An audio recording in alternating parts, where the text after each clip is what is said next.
할렐루야. 하나님의 은혜와 사랑이 충만하시길 예수님의 이름으로 축원합니다. 오늘 본문 말씀은 요한복음 18장 1절에서 18절 내지는 전체 내용을 한번 살펴보면서 하나님의 큰 은혜를 받도록 하겠습니다. 아시는 바와 같이 요한복음 17장에서는 예수님이 기도를 하셨습니다. 자신을 위한 기도를 하셨고, 제자들을 위한 기도를 하셨고, 또 장차 믿게 된 모든 사람들이 하나 될 것을 위하여 기도하고 계셨던 것을 발견하게 되었습니다. 다시 한번 우리 제자들을 위했던 기도는 무슨 기도였냐면, 먼저 제자들을 지켜달라고, 이제 예수님께서 가시고 떠나가시면 이제 죽으시고 또 부활하시고 성령님 오시고 하는 이런 과정 속에서 제자들이 잘 지켜줘야 되겠다, 보존되어야 되겠다 라고 기도하셨습니다. 세상이 악하고 또 하나님을 믿는다고 하는 당시의 종교 지도자들, 바리새인들 모두 다 하나님의 일을 한다고 생각했지만 하나님을 알지 못하였고 그 아들 예수 그리스도를 알지 못하였다고 하는 이런 말씀을 우리가 듣게 되었습니다. 이제 예수님께서는 저들을 위해서 기도할 때 세상이 그렇게 악하니까 하나님, 나의 제자들, 이제 하나님의 말씀을 듣고 깨달은 진리를 아는 사람들을 지켜주시옵소서.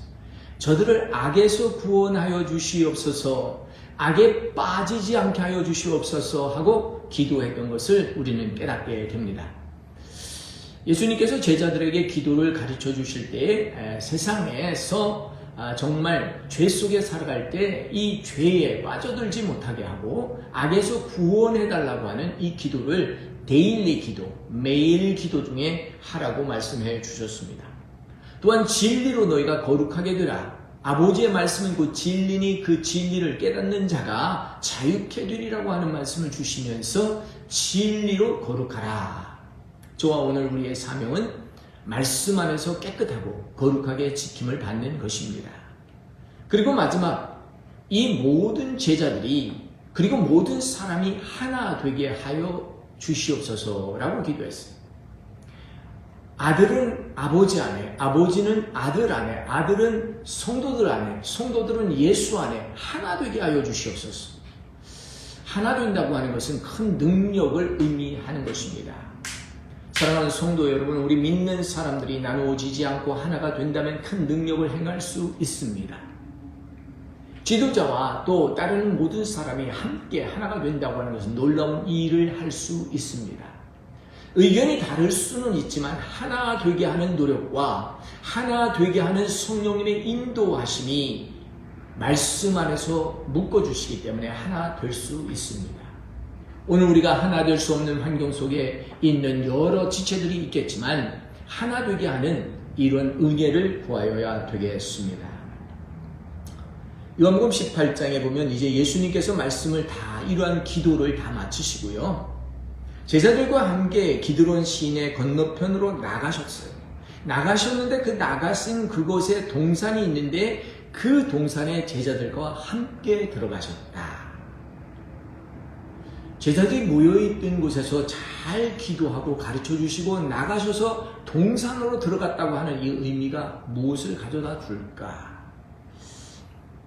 우리 4대 복음서를요, 공관복음이라고 하고요, 요한복음 따로 복음이잖아요. 근데 이 공관복음에는 동산이라는 표현을 예수님께서 겟세마네 동산에 올라가셨다, 기도하는 곳으로 올라가셨다, 감람산에 올라가서 밤새도록 땀이 피가 되도록 기도했다, 이런 표현들이 있는데요. 오늘 요한복음 18장에서는 그 표현들을 사용하지 않고 그냥 동산이라고 말을 합니다. 여기에는 분명히 저자가 의도한 뜻이 있어서 그럴 것 같은데요. 이 동산이라는 단어가 어디에서 우리가 찾을 수 있느냐면 창세기 2장 8절 말씀에서 찾을 수 있습니다. 창세기 2장 8절이면 하나님께서 동산을 창설하시고 그 가운데 사람을 거기에 두셨어요. 아담과 하와를 두셔서 정말 하나님의 목적하시고 뜻하신 아주 행복한 동산, 이 에덴 동산에 살게 하셨는데 이 동산을 의미하는 것이 아니었을까? 이 동산은 에덴 동산에서는 완전한 축복, 완전한 것이 이루어졌지만 여기에 타락이 생겼어요. 죄가 짓고 하와가 아담과 함께 죄를 짐으로 그 죄로 인해서 하나님과 더 함께 있지 못하고 에덴 동산에서 쫓겨나게 되었습니다. 자, 이 동산이 이제는 더 이상 가장 아름답고 좋은 에덴 동산이 아니라 그냥 동산이 되어버린 거예요. 사람들이 일하지 않으면 열매를 딸 수 없는 그런 동산이 되어버리고 아주 삭막한 동산이 되어버린 것입니다. 엉겅퀴와 가시나무 가운데 인간이 살게 된 것입니다. 그래서 이 세상의 그 괴로움과 어려움과 역경, 이 모든 것들을 헤쳐가면서 우리가 살게 되는데 하나님의 놀라운 일로 우리는 하나님의 놀라운 사명을 감당해야 되기 때문에 오늘 이 말씀의 비밀을 잘 알아야 돼요. 예수님께서 제자들이 동산으로 같이 간 거예요. 자, 이 동산은 지금 가시나무와 엉겅퀴가 있고 괴로움이 있고 아픔이 있는 세상 속이지만 하나님께 예수님께서는 그 동산을 다시 에덴 동산 되게 하는 이런 사명을 가지고 그 동산에 가지 않았겠습니까? 사랑하는 성도 여러분, 예수님께서 동산에 거기 제자들과 함께 들어가서 이제 하시는 일은 교회를 다시 창시하시고 교회를 통하여 새로운 일들을 하게 되는 것인 줄 믿습니다. 회복의 운동이 이제 예수님의 고난과 예수님의 핍박과 예수님의 아픔, 예수님의 죽음을 통해서 회복이 시작된다는 거예요. 우리는 이미 예수님을 믿고 에덴 동산에 회복되는 백성들이 된 것을 기뻐하셔야 합니다. 사랑하는 성도 여러분, 이 동산 안에 갔는데 거기에 제자들과 함께 갔어요. 제자들은 들어갈 수 없는데 예수님 때문에 동산에 들어가는 거예요. 근데 그곳이 어떤 곳이냐면 가끔씩 예수께서 제자들과 함께 모이던 곳이고, 근데 이 유다는 예수를 파는 사람으로 이 장소를 알고 있는 거예요. 자, 여기에 예수님의 제자들이 모이는 장소인데 지금 동산에 올라간 그 순간에는 유다는 함께하고 있지 않았어요.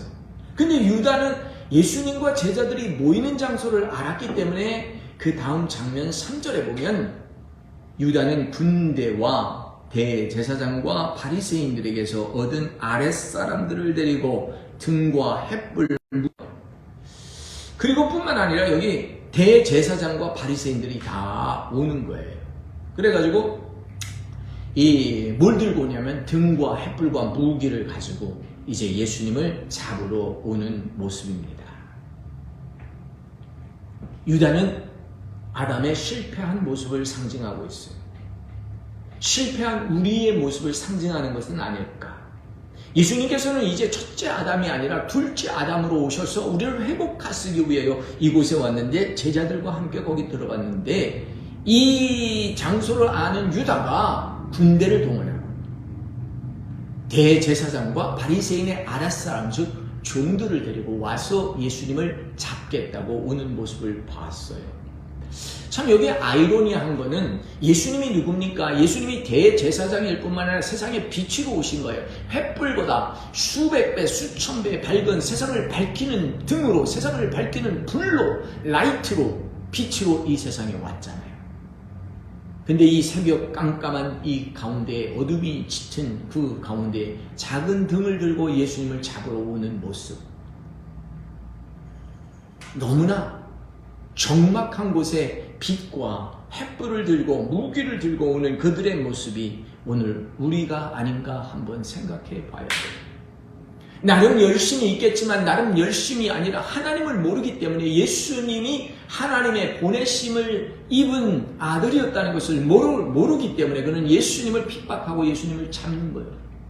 세상 사람을 통하여 하나님의 일이 진보가 오게 하고 예수님이 하나님의 뜻과 목적을 달성하고 성경의 이른 말씀을 이루게 하시는 줄 우리는 깨달아야 돼요. 때때로 우리에게 핍박이 있고 연단이 있고 괴로움이 있을 때 기도하시면 이러한 뜻의 의미를 알 수가 있어요. 왜 나에게 이런 핍박과 어려움이 왔을까? 스트레스와 고민이 많이 쌓이지만 기도하면 하나님이 뜻하신 일을 발견하게 되고 감사할 수 있게 되는 것을 저 자신도 발견합니다. 사랑하는 성도 여러분, 이때 그들을 다 아시고 그들의 행동을 아시고 예수님께서 그들에게 던진 질문의 말씀이 오늘 설교 말씀의 제목입니다. 너희가 누구를 찾느냐? 그렇습니다. 오늘 우리가 교회를 오는 목적, 우리가 말씀을 듣는 목적, 무엇을 얻으려고 누구를 찾는가 우리는 보셔야 돼요. 그들이 대답합니다. 나사렛 예수를 찾는다고 합니다. 왜 예수를 찾으려고 했을까요? 예수님에게 상담하려고요? 예수님의 지식을 구하려고? 아니에요. 예수님이 세상을 망하게 하고 그 유태교의 그 근본을 흔들어버리는 이 사람이 죽어야 자기들이 지켜지는 것을 알고 그를 죽이려고 찾았던 거예요.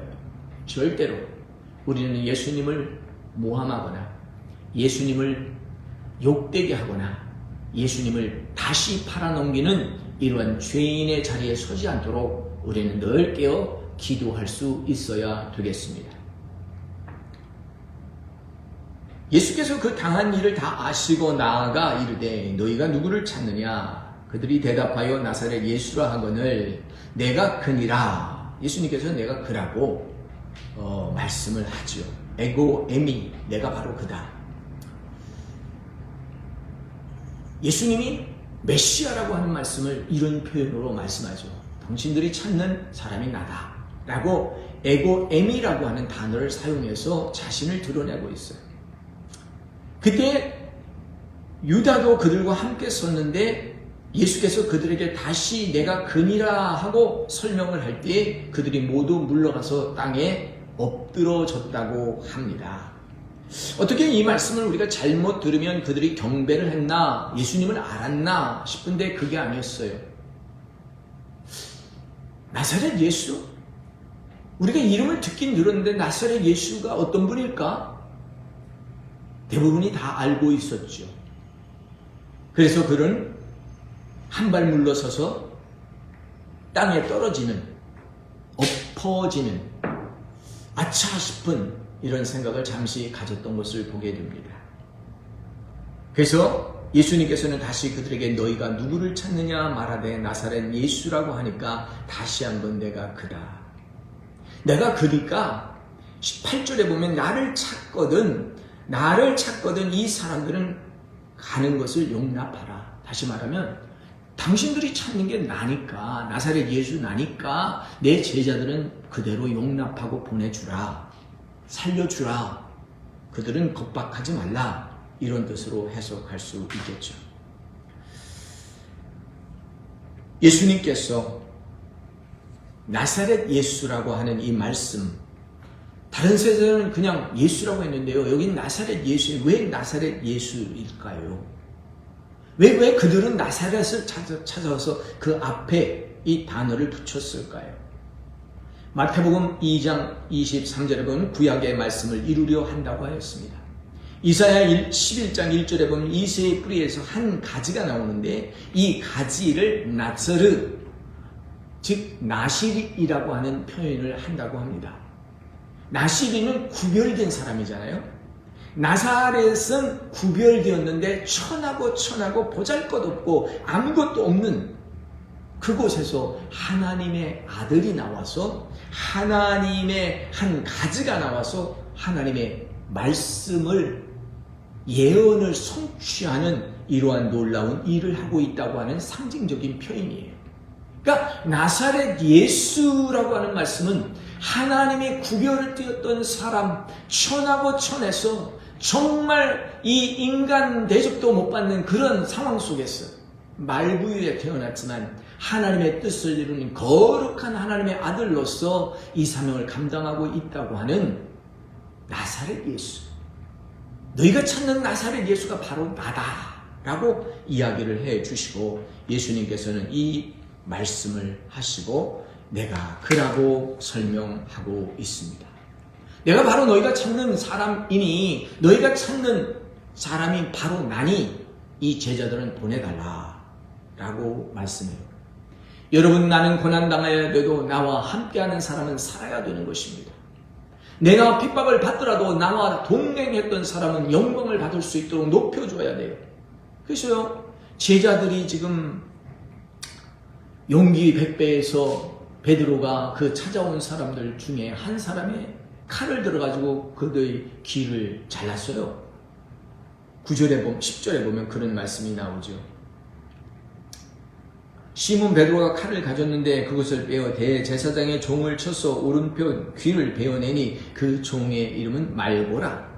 말고라고 하는 사람의 이름이 등장을 하는데 우리가 이 말고에 대해서 한번 생각도 해보아야 되지 않을까 싶습니다. 대제사장의 종이라고 되어 있고 여기에 보면 지금 늘 의리가 있는 베드로가 앞장서서 칼을 빼가지고 그 무리를 물리치려고 했겠죠. 예수님의 수제자니까. 그 칼을 들어서 쳤는데 이 말고의 귀가 한쪽 떨어진 거예요. 말고의 귀를 떨어뜨렸는데 예수님께서 칼을 칼집에 꽂으라 하시고 이제 아버지께서 주신 잔을 내가 마시지 아니하겠느냐. 하나님의 뜻을 이룰 때 하나님의 고난이 내게 닥쳤으니 내가 그것을 내 잔이 넘치나이다 하고 받겠다라고 하는 얘기예요. 말고는 대제사장의 종이었는데 성경의 영어 이름은 말쿠스라고 나옵니다. 왕의 의미를 뜻하는데 대제사장의 종 노릇을 하고 있었습니다. 말고라는 사람은 왕같이 쓰임받아야 되는데 대제사장의 종놀이, 사단의 역할을 하는 놀이개, 사단의 역할을 하는 노예처럼 사용되고 있단 말이죠. 저와 여러분 왕같은 제사장들이에요. 하나님이 부르신 종들인데 우리가 사탄의 노예가 되고 사탄의 종이 될 때 말고와 같이 신분이 왕이지만 타락한 모습으로 예수님을 겁박하고 핍박하는데 앞장설 수 있는 자리에 서게 된다. 이런 의미가 되겠습니다. 즉 다시 말하면 말고는 우리를 의미하는 거예요. 우리가 지음받을 때 다스리는 축복, 지배하는 축복, 컨트롤하는 축복 받았는데 그것을 누리지 못하는 거예요. 다 빼앗겨버리고 사단의 종노릇. 왜 여기 보면 대제사장 안나스와 그리고 누구예요? 그 사후이 되는 이 가바야가 가짜들이 있을까? 진짜가 있는가 하면 가짜가 있어요. 하나님 그러시더라고요. 너는 가짜가 아니다. 세상에는 짝퉁이 많아요. 가짜가 많아요. 명품이 있는가 하면 가짜가 많아요. 명품 있는 사람이 있는가 하면 가짜가 많아요. 하나님의 종도 하나님께서 말씀하시고 말씀대로 살아가려고 하는 종들이 있는가 하면 그렇지 않고 사꾼과 같은 목자가 있다라고 이야기를 하고 있어요.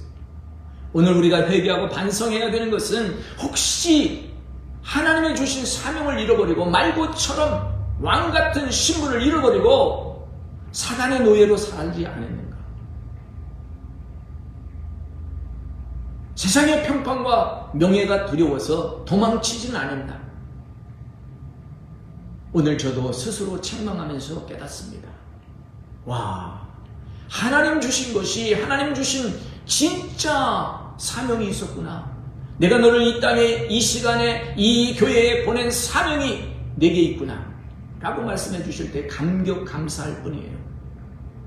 오늘 사명이 있는 자는 살아날 수 있고 사명이 있는 자는 능력을 행할 수 있고 믿음의 사람들과 함께 연합해서 주의 큰 뜻을 이루게 될 줄 믿습니다. 예수님께서 내 잔이 넘치나이다. 그렇습니다. 하나님 내게 부어주신 축복이 넘칩니다. 오늘도 넘칩니다. 하나님 이 사명을 주시니 감당할 수 있게 하여 주옵소서. 무기를 들고 왔어요. 횃불을 들고 왔어요. 등을 들고 왔어요. 저들 나름대로 빛을 밝히는 어둠을 밝히는 그런 등을 들고 왔는데 예수님 The Great Light 큰 빛을 대항하는 어리석은 죄를 범했던 거예요. 놀라운 일입니다. 예수님께서는 이 상황에서 제자들을 지켜내고 있습니다. 군대와 천부장과 유태인들이 예수를 잡아가지고 결박하여 안나스에게로 끌고 가니 안나스는 그의 대제사장인 장인 가바야의 장인이었더라. 아니 대제사장은 한 분이어야 되는데 이 당시에 대제사장이 2명으로 이 성경이 기록되잖아요. 안나스는 그 직분을 로마에서 로마 총독이 임명한 직이에요. 이 제사장들은요 가정에서 레위 지파에서 계속해서 임명되어 내려오는 거예요. 전술되어 내려와야 되는데 여기서는 임명받은 거예요. 다시 말하면 돈 주고 산 거예요. 이 안나스의 대제사장의 가정에 스캔들이 많아서 그 아들이 5이 있다는데 모두 다 그 직분을 감당할 수가 없어서 사위를 시켜요. 사위도 자기가 지명해서 대제사장이 되게 한 거예요. 그러니까 대제사장 가짜 짝퉁 대제사장들이 제사장 노릇을 하고 있는 거죠. 그들이 심판의 자리에 앉는 거예요. 유태의 그 종교 법정에 그들을 예수님을 끌고 가는 거예요. 근데 가바야가 특별히 누구냐고 여기 설명이 되어 있는데 유태인들에게 한 사람이 백성을 위하여 죽는 것이 유익하다라고 먼저 말했던 가바야라고 하는 사람이 요한복음에서 일찍이 설명을 했던 것을 보게 됩니다. 요한복음 11장 보면 한 사람이 죽어가지고 사회의 기존 질서를 무너뜨린 그 사람을 죽어 백성을 살리는 것이 유익하다라고 11장 52절에 말씀하고 있어요. 그 한 사람의 죽음의 현장에서 지금 있는데 이 가바야가 그 일을 하고 있는 것을 보게 돼요. 자기는 전통을 살리고 유태교를 살리는 명목으로 그 일을 하지만 그게 아니라는 거죠. 시몬 베드로와 다른 제자 한 사람이 예수를 따라가고 있는데 이 제자는 대제사장을 아는 사람이라. 이 제자가 누굴까요? 요한이라고 하는 말씀이죠. 아는 사람이라 예수와 함께 대제사장의 집들에 들어가고 지금 대제사장의 집들이 심판장이 된 거죠. 자, 그 뜰에서 지금 제자들이 왔다 갔다 하고 있는데 문 밖에 베드로는 들어가지 못하고 서 있는데 대제사장을 아는 그 다른 제자가 나가서 문을 지키는 여자에게 베드로를 들어오라 했는데 그 문을 지키는 여종이 나가서 베드로를 보고 이 사람이 제자 중에 한 사람이 아니냐라고 지적을 합니다. 그때 깜짝 놀랐어요. 자기를 알아보는 사람이 있으니까. 무의식적으로 나는 아니라 하고 자기를 예수님을 부인했던 거예요. 나는 아니라고 부인했는데 날씨가 굉장히 추웠던 모양이에요. 그때 춥고 그리고 종들이 아랫사람들이 추워서 종들과 아랫사람들이 모아서 불을 피고 모닥불을 피고 그 불을 찌고 있는 그 틈에 가서 베드로도 함께 불에 불 찌는 모습을 여러분이 상상해 볼 수 있습니다. 이 불 찌는 모습 거기에 모여 있는데 또 다른 사람이 말합니다. 너는 예수의 제자다 했더니 25절 시몬 베드로가 서서 불을 쬐더니 그 사람이 묻되 너도 그 제자 중에 하나냐? 베드로가 부인하여 나는 아니다 라고 부인해요. 대제사장의 종 하나는 베드로가 귀에서 잘린 사람이 친척이라 이르되 내가 그 사람과 함께 동산에 있는 것을 내가 보지 아니하였느냐? 이에 베드로가 또 부인하니 곧 닭이 울더라. 3번 부인했잖아요. 와. 근데 이게 지금 어디서 부인을 했느냐면요. 가바야에 이 집들 여기에서 부인을 하는 거예요.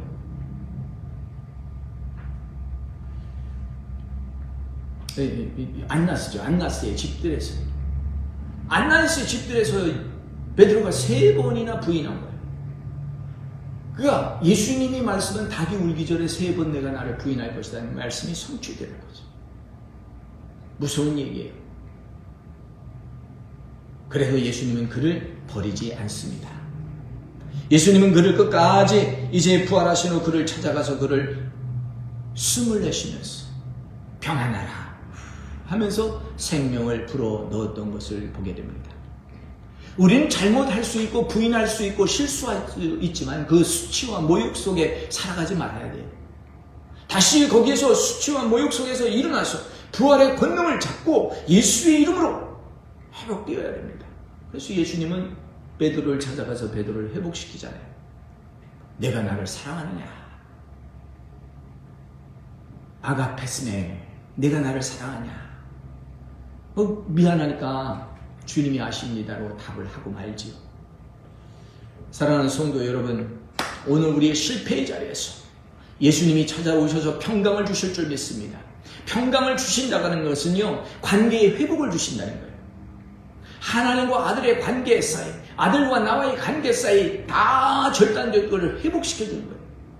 동산에, 에덴 동산에 갈 수 없는 그것을 에덴 동산에 회복하는 길을 회복을 시켜주시는 거예요. 그러므로 평강이 있는 거예요. 나는 하나님의 종입니다. 나는 하나님의 사람입니다. 우리가 아무리 말한들 누가 믿겠어요? 하나님이 회복시켜 주셔야 될 줄 믿습니다. 저와 여러분은 하나님의 회복의 자리로 나가시기 바랍니다. 얼마나 놀라운 말씀이 있는지 우리가 날마다 주의 힘을 받고 능력을 받는데, 시편 지난 한 주 제가 말씀을 읽으면서 28절에 많이 은혜 받았는데요. 그 다음 장에 또 은혜를 받는 말씀이 있었어요. 얼마나 좋은지.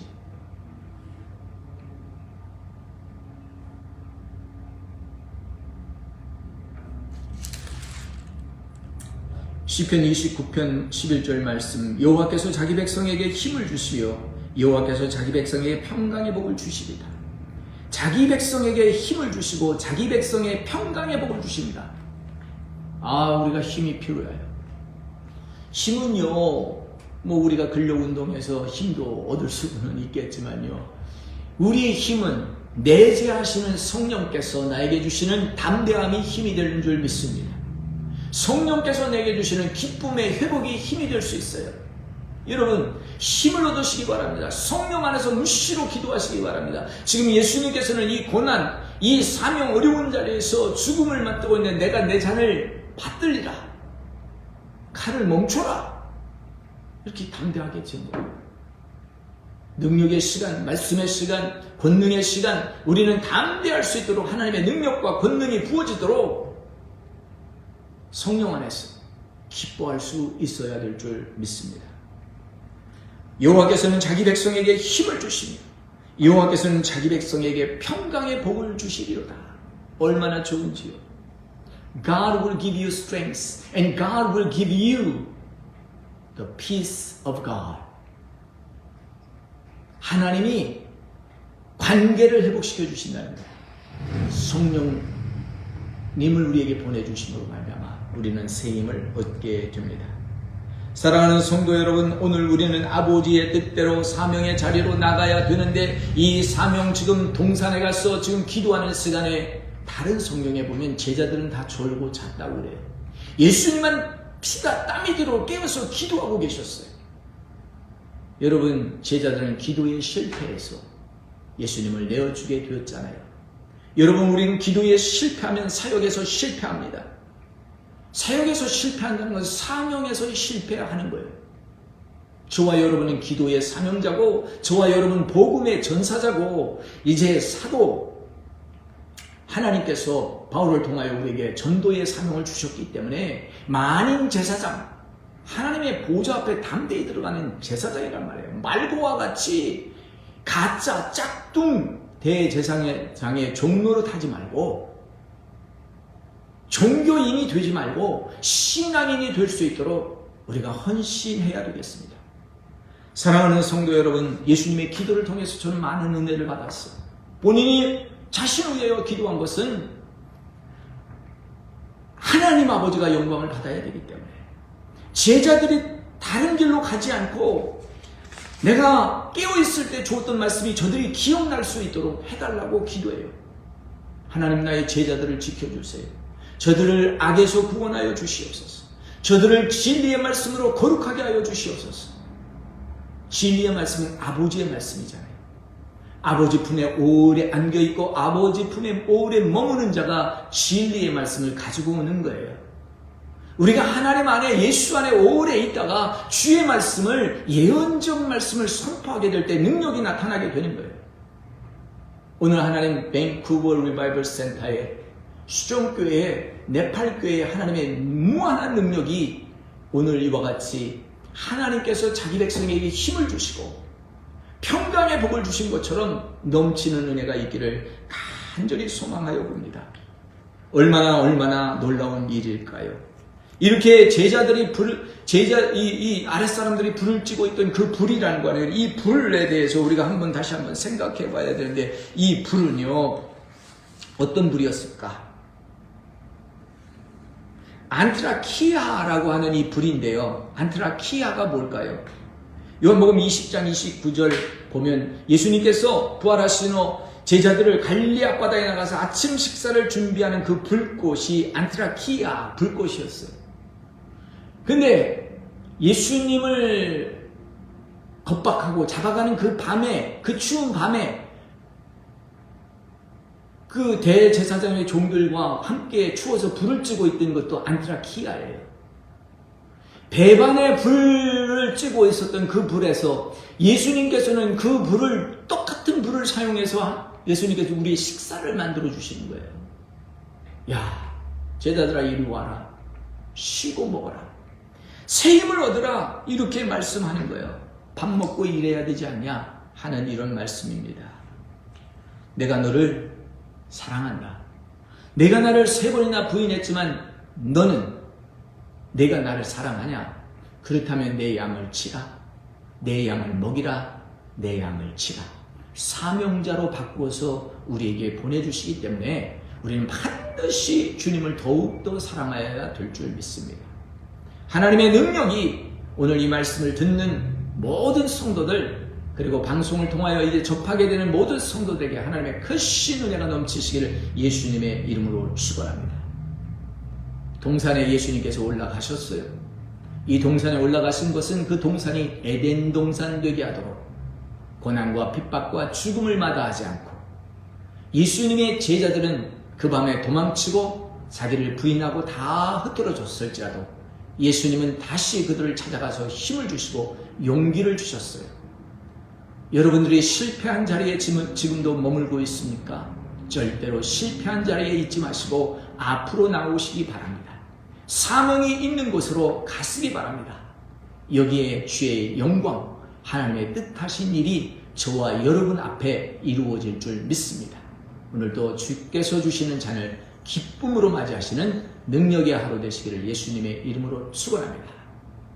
특별히 미국 독립 일을 맞이해서 오늘은 시애틀의 그 바이블 스터디는 없고요. 오늘 이렇게 말씀을 전했는데, 이 말씀을 통해서 우리 시애틀에도 하나님의 큰 은혜가 함께 하시기를 간절히 축원합니다. 할렐루야. 예수님의 이름으로 축복합니다. 아멘.